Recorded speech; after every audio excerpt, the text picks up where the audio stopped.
This channel does not promote any violent, harmful, or illegal activities. All content provided by this channel is meant for an educational purpose only.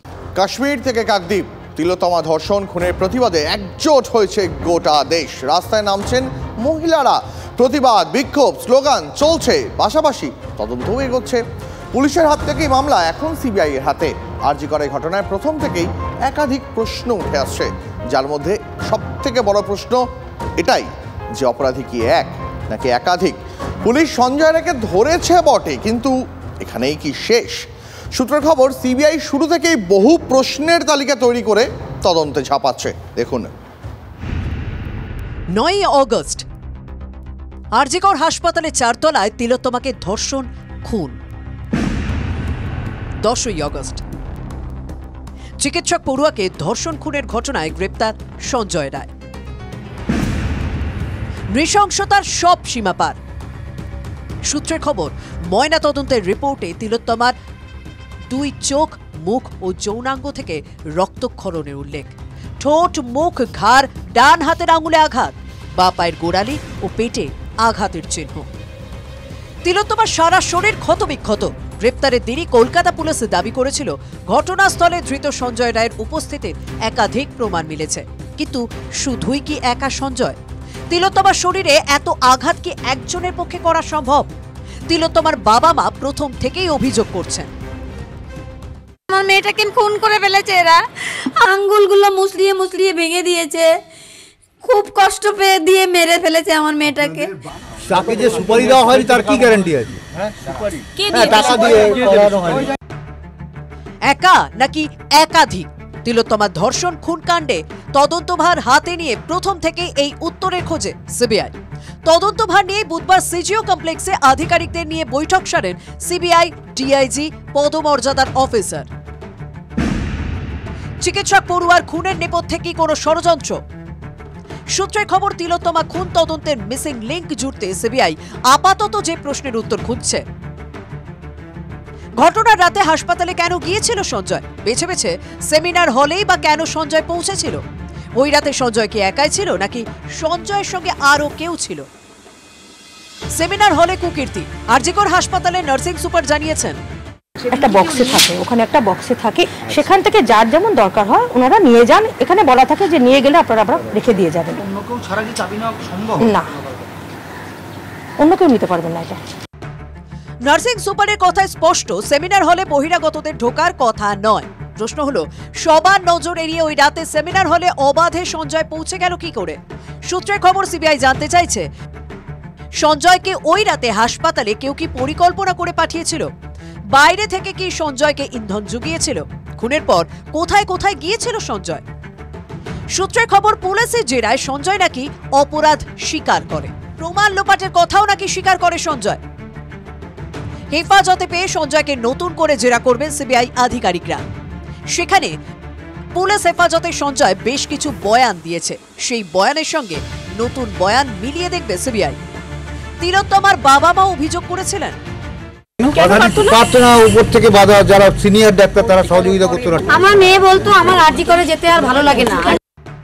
কেন হাসপাতালে যেতে অনীহা তৈরি হয়েছিল তিলোত্তমার? তার বিশেষ এক বন্ধুরও দাবি, মাঝে মাঝে শুধু বলতো যে আমার নাইটটা করতে ভালো লাগে না, কেমন অসুবিধা হয় যখন। কেন নাইট ডিউটি করতে চাইতেন না তিলোত্তমা?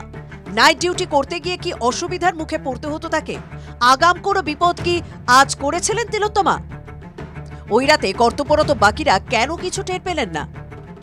এই প্রশ্ন সিবিআইকে ভাবাচ্ছে। সিবিআই জানতে চায়, তিলোত্তমাকে কি টার্গেট করেছিল ধৃত সঞ্জয় রায়? তার উপর নজর রাখতে কি আগেও হাসপাতালে গিয়েছিল সঞ্জয়? গত 1 মাসে সিসি ক্যামেরা ফুটেজ খতিয়ে দেখতে নির্দেশ সিবিআই এর ডিআইজির। তদন্তকারী সিবিআই টিমে এইমসের এক চিকিৎসক রয়েছেন বলে খবর। ময়না তদন্তের রিপোর্ট খতিয়ে দেখবেন তারা। ময়না তদন্তের ভিডিওগ্রাফিও তদন্তকারীরা দেখবেন। একই সঙ্গে ময়না তদন্তের সময় উপস্থিত চিকিৎসকদের সঙ্গেও তারা কথা বলবেন বলে খবর। সব দিক মিলিয়ে তিলোত্তমার মৃত্যুর মিসিং লিঙ্কগুলি এক সুতোয় গাঁথতে চাইছে সিবিআই। সুপ্রিয় ও সুজয়ের রিপোর্ট, TV9 বাংলা। তিলোত্তমা কাণ্ডে প্রিয়াঙ্কার পর মুখ খুললেন রাহুল গান্ধীও। সোশ্যাল মিডিয়ায় লিখলেন, আরজি করে বিভৎস কাণ্ড ঘটেছে, দোষীদের শাস্তির পরিবর্তে তাদের আড়াল করার চেষ্টা। হাসপাতাল প্রশাসনের বিরুদ্ধে মারাত্মক সব অভিযোগ। বাংলায় নারী নিরাপত্তা নিয়ে প্রশ্ন মমতারই জোট সঙ্গীর। রাহুল গান্ধীর বাবা রাজীব গান্ধী যখন প্রধানমন্ত্রী ছিলেন তখন রাজস্থানে সতীকাণ্ড ঘটেছিল, ওর বাবা ইস্তফা দিয়েছিলেন। আগে ওনাদের জমানা সম্পর্কে ইতিহাস নিন। এটা উন্নাও হাতরাসে যোগী সরকার কোনো ব্যবস্থা নেয়নি, উল্টে নির্যাতিতা আত্মীয়দের খুন করছিল। এখানে মুখ্যমন্ত্রী ব্যবস্থা নিয়েছেন। ওনার একটা সুবিধা হচ্ছে পশ্চিমবঙ্গ নিয়ে বলার, ৭৭ সালে ওনার দল ক্ষমতা থেকে গেছে, ৭৭-এর পর আজকে ২০২৪, এখনও অবধি তো সরকার সামলাতে হয়নি। ফলে বিচ্ছিন্ন ঘটনা হলে কিভাবে সরকার সামলাতে হয় সেটাও কেন্দ্রে সরকারে নেই, অনেক দিন হয়ে গেছে। ফলে দায়িত্বজ্ঞানহীন মন্তব্যগুলো করাটা অনেক সহজ হয়ে যাচ্ছে ওনার কাছে। স্বাধীনতা সে তো আমার আপনার প্রিয় মানুষের রক্তে কেনা এক অমূল্য ফসল। তিলোত্তমার রক্তাক্ত অ্যাপ্রাণী যেন আজ মধ্যরাতের প্রতিবাদের পতাকা। কেউ বলছেন আমার ঘরেও মা বোনেরা আছেন, আমার ঘরেও তিলোত্তমা আছে। আরজি করের মহিলা চিকিৎসকের ধর্ষণ হত্যার বিচার চাই। বাংলার কোনায় কোনায় উঠছে এই স্লোগান। স্বাধীনতা দিবসের মধ্যরাতে নারী স্বাধীনতার ডাক। নারী নিরাপত্তার দাবিতে আজ রাত দখল মহিলাদের। আন্দোলনের ইতিহাসে এক নতুন পথ দেখাতে পথে মহিলারা। কিন্তু সেই আন্দোলন নিয়েও যথারীতি রাজনৈতিক আকছাকছি শুরু হয়ে গেছে।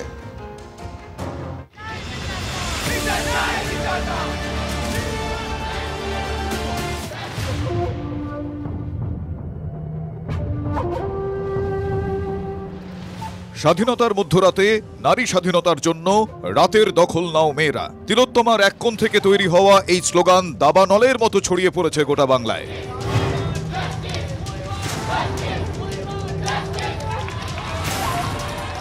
আরজি কর কাণ্ডের প্রতিবাদে তিলোত্তমার বিচার চেয়ে গভীর রাতে রাজ্য জুড়ে পথে মহিলারা।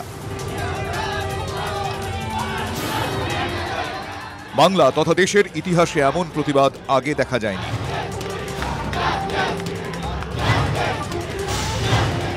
রাতের শহরে নারীদের নিরাপত্তা সুনিশ্চিত করার দাবিতে এই কর্মসূচি।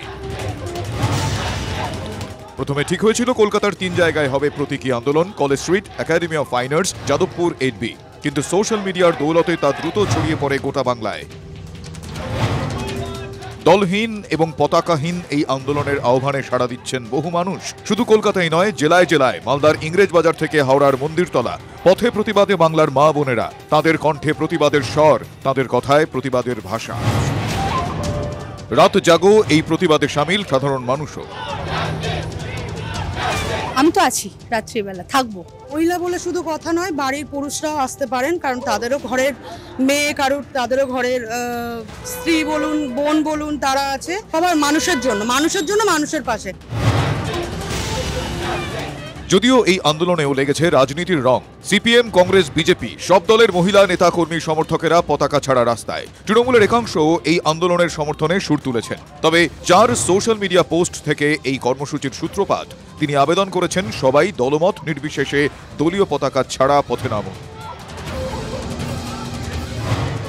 আমি সিপিএম, তৃণমূল, বিজেপি কাউকে কোথাও ইনভাইট করিনি আসার জন্য। তাদের পতাকা নিয়ে তারা আসতে পারবেন না।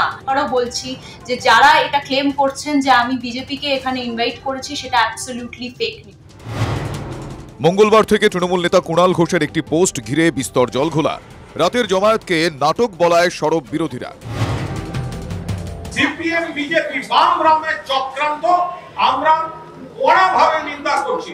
কলকাতার মতো জায়গায় যদি রাজ্যের একটি মেডিকেল কলেজে যদি আমরা একজন মহিলাকে রাত্রিবেলা বেরোতে দেওয়ার মতো সুরক্ষা যদি আমরা দিতে না পারি, তাহলে মানুষ স্বাধীনতার উপর প্রশ্ন করবে। এটা মা বোন দিদিরাই করবেন।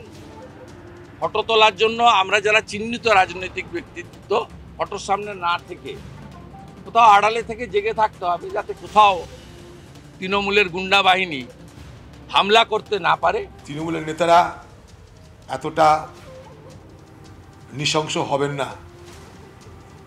আমাদের ঘরের মা বোনেরা প্রতিবাদ করতে চাইছে।